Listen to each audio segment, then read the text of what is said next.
भैंस का गोबर सूंघ के उम्र बता देते हैं। हम तो दादा सूंघ के बताते हैं, आप तो कुछ और करके बताते हैं। सतीश पाखंडी जी एक दिन सफेद कुर्ता पैजामा पहन के घर से जा रहे थे, तो पत्नी से पूछा कैसा लग रहा हूं। तो पत्नी ने कहा ऐसे लग रहे जैसे बतासे में चींटा घुस गया हो। तो हम अग्निवीर बनकर एक हुम्मा मारेंगे और जो तुम पत्थर मारोगे तो हम गुम्मा मारेंगे। ऐसा नहीं, जितनी हमारी चेसिस एलाउ करती उतनी तो देशभक्ति कर ही सकते। आदरणीय तिवारी जी ने हमारे विषय में बताया कि भैंस का गोबर सूंघ के उम्र बता देते हैं। हम तो दादा सूंघ के बताते हैं, आप तो कुछ और करके बताते हैं। ये अपनी अपनी वो है, लेकिन मैं ईमानदारी के साथ कहता हूं, माइक की कसम खा के कह रहा हूं कि हमने जो भी सीखा है तिवारी जी से सीखा है। अगर मुझसे कोई गलती हो जाए तो हमारी न मानो, इनकी मानिए। एक बार तिवारी जी के कुशल संचालन के लिए तालियां हो जाएं। हालांकि तिवारियों को प्रणाम करने में डर भी लगता है। एक तिवारी को प्रणाम किया था, उनका डीएनए टेस्ट हो गया था। अब सोचता हूं इनको प्रणाम करूं तो पता नहीं इनका क्या क्या टेस्ट हो। लेकिन बहुत अच्छा, एक बार तालियां हो जाए तिवारी जी के सम्मान में। बहुत अच्छा मंच भाई सजाया हमारे कृष्ण कुमार सरल जी ने, प्रभाकर जी ने। और शैलेंद्र दीपक कहाँ गए भाई? शैलेंद्र दीपक, आप तो यहाँ के ब्लैक डायमंड हो। शोले पिक्चर में तेरा क्या होगा कालिया, इन्हीं को देख के डायलॉग लिखा गया होगा। तालियां हो जाए मतलब ये सब अब मस्ती में आ जाइए। थोड़ी देर कविताओं से इतर भी बात होनी चाहिए। बहुत अच्छा काय पाठ किया हमारे सतीश पाखंडी जी ने, बहुत अच्छा है। सतीश पाखंडी जी एक दिन सफेद कुर्ता पैजामा पहन के घर से जा रहे थे, तो पत्नी से पूछा कैसा लग रहा हूं। तो पत्नी ने कहा ऐसे लग रहे जैसे बतासे में चींटा घुस गया हो। तो देश की बहुत सी कविताएं हुई हैं, लेकिन हास के साथ साथ मैं भी देशभक्ति की कुछ पंक्तियां निवेदित करता हूं। हाँ, ताकि ये न लगे कि सिर्फ जो है देशभक्ति हमें भी कूट कूट के भरी हुई है। ऐसा नहीं, पहले हम कूटे गए। पीछे वाले कम तालियां हो जा रहे हैं क्या? बहुत पिछड़े क्षेत्र से तो आए नहीं आप लोग, थोड़ा आगे आ जाइए। ये लखनऊ का विकसित क्षेत्र है। अच्छा, हम बंथरा को पहले मंथरा की बड़ी बहन समझते थे। लेकिन ये ऐसा नहीं है। यहाँ का प्यार, यहाँ का आशीर्वाद मिला है हमको, बहुत अच्छा लग रहा है। और मैं भी समय सीमा का ध्यान रखूंगा, बहुत ज्यादा लंबा नहीं खींचूंगा, क्योंकि बहुत लंबा खींचने से श्रोता हमारे बहुत ऊब जाते हैं। जैसे एक आदमी ने कहा कि मेरे पिताजी नदी में कूदते थे, नाले में कूदते थे, नदी से निकलते थे। दूसरे ने कहा मेरे पिताजी नदी में कूदते थे, हिंद महासागर से निकलते थे। वहीं सतीश पाखंडी ने कहा इतने, मेरे पिताजी टंकी में कूदते थे, टोटी से निकलते थे। हाँ, तो बहुत ज्यादा झेलाने की कोई आवश्यकता नहीं। देश की बहुत कविताएं हुई हैं। क्रांतिवीर चंद्रशेखर आजाद जी पे हमारे कवि साथियों ने बहुत पढ़ा है। एक छोटी सी कविता हमने भी आजाद जी के श्री चरणों में समर्पित किया है, क्योंकि इस देश में जहां क्रांतिवीर हुए हैं, इस देश में जहां राष्ट्र के पुजारी हुए हैं, वहां राष्ट्र के साथ गद्दारी भी करने वाले लोग हैं। जब हमारी सेना सर्जिकल स्ट्राइक करती है तो गद्दार पूछते हैं कि सेना से सबूत मांगते हैं कि सर्जिकल स्ट्राइक किया कि नहीं किया। हमारे कारगिल के जवान बैठे हुए हैं, मैं नमन करता हूं। लेकिन अब की बार हमने सेना से कहा कि अगर कोई सबूत मांगे तो तोप के आगे इसको बांध दो। भले सबूत ना है, लेकिन भभूत जरूर चली आएगी। नहीं, ये वास्तव में जैनों में 2-2 कौड़ी के लोग कहते भारत माता तेरे टुकड़े होंगे। मैंने एक को 2000 का नोट दिया, हमने कहा इसके छुट्टे लाओ। उसने कहा इसके तो टूटे नहीं।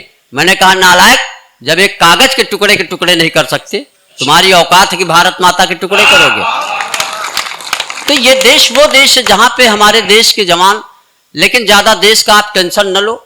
मोदी जी योगी जी चला रहे हैं, अभी हम खुद जिंदा हैं। नरकंकाल का मतलब हल्के में न लो। कंकाल माने हड्डियों का ढांचा। हम पहले वसीयत में लिख गए थे कि हमारी हड्डियों से देसी कट्टे बनाए जाएं, एक एक आतंकवादी को भूंजा जाए। हमारी देशभक्ति थोड़ा, हम अलग टाइप के देशभक्त हैं। बहुत चीखने चिल्लाने की कोई जरूरत नहीं रहती। जैसे अभी एक हट्टा कट्टा आदमी भीख मांग रहा था, हमने उसको डांटा। हमने कहा कैसे भारतीय हो जो भीख मांग रहे हो? उसने कहा मैं भारतीय नहीं हूं। मैंने कहा फिर कौन? बोला पाकिस्तानी। तो हमने कहा यहां क्यों भीख मांग रहे हो? वो बोला कहां मांगे। हमने कहा अपने देश में जाके मांगो, तो बोला वहां तो सभी मांग रहे हैं। हमने कहा इमरान खान से मांगो, उसने कहा गौर से देखो मैं वही हूं। तो बहुत कविताएं लिखने से कोई ये नहीं, कविता लिखने से हाँ दादा, इन शहीदों को, इन क्रांतिकारियों को याद करके मुझे भी अब देखिए देश, हम तो शैलेंद्र दीपक हैं, हमारे प्रभाकर जी बहुत अच्छा लिखते हैं, लेकिन अच्छा लिखना ही नहीं। जैसे कहते हैं हम मार डालेंगे, हम कहा मार डालेंगे नहीं, मार के आओ। पाकिस्तान को ये कर देंगे, हम कहा कर देंगे नहीं, करके आओ। कर देंगे तो फ्यूचर की बात है, हम तो अभी तुरंत कहो कर दें। हम क्रांतिवीर बनकर, हम अग्निवीर बनकर एक हुम्मा मारेंगे, और जो तुम पत्थर मारोगे तो हम गुम्मा मारेंगे। ऐसा नहीं, जितनी हमारी चेसिस अलाउ करती उतनी तो देशभक्ति कर ही सकते। भाई गांधी जी नहीं रहे, भगत सिंह नहीं रहे, सुभाष चंद्र बोस नहीं रहे, आजाद नहीं रहे, और हमारी भी तबीयत गड़बड़ चल रही आजकल कि हमारे बाद देश कौन संभालेगा। एक बार हमारे लिए तालियां हो जाएं। क्यों भाई, बहुत अच्छे। एक कविता में पढ़ता हूं, चूंकि आज आजाद जी की जन्म जयंती है। दादा आप तो ओज के बहुत बड़े, मतलब हिमालय हैं आप। तिवारी जी ओज के बहुत बड़े कवि हैं, और हम भगवान से यही प्रार्थना करते हैं कि हमारा अगला जन्म हो तो इन्हीं की कोख से पैदा हो, ताकि ऑलरेडी देशभक्ति हमारे अंदर बनी रहे। नहीं, ये मैं राष्ट्रभक्तों के बीच में शपथ पूर्वक कहता हूं।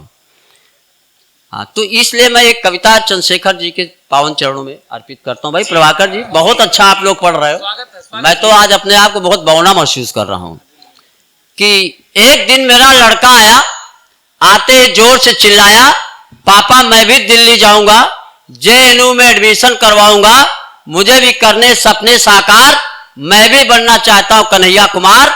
मैंने कहा खबरदार, जेएनयू जाएगा तो जयचंद बनकर आएगा। मैंने कहा खबरदार, जेएनयू जाएगा तो जयचंद बनकर आएगा। वो बोला पापा जेएनयू जाऊंगा तो जीरो से हीरो बन जाऊंगा, और एक न एक दिन किसी पार्टी का टिकट पाकर नेता मंत्री बन जाऊंगा।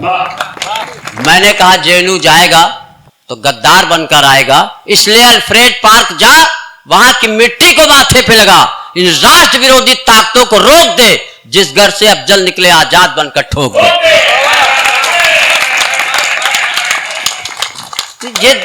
ये देश बहुत महान देश है। हमारे देश की गौरवशाली परंपरा चल रही। वाह भाई साहब, बहुत बहुत धन्यवाद। वाह, हमारे देश में गौरवशाली परंपरा दादाजी चल रही। एक बार 3 देशों के नेता नरक गए, और वही जाते हैं। वहां पाकिस्तान का था, चाइना का था, भारत का था। तो वहां एक दरवाजे को खटखटाया तो दरवाजा चरमराया। पाकिस्तान वाले से दूत ने कहा कि दरवाजे की रिपेयरिंग करानी, खर्चा बताओ। तो पाकिस्तान वाले ने कहा 9,000 खर्चा लगेगा, 3,000 लेबर, 3,000 मटेरियल, 3,000 हमारे। चाइना वाले से पूछा तुम बताओ, तो चाइना वाले ने कहा खर्चा आएगा 12,000, 4,000 लेबर, 4,000 मटेरियल, 4,000 हमारे। भारत के नेता से पूछा तुम बताओ, तो भारत वाले ने कहा सुनो महाराज, खर्चा आएगा 29,000। 29,000। तो दूत ने कहा कैसे? तो भारत वाले ने कहा 10,000 तो तेरे, 10,000 मेरे, बचे 9,000 पाकिस्तान को ठेका दे दो। तो ये भारत का माइंड है, यहाँ कोई कविता की आवश्यकता नहीं है।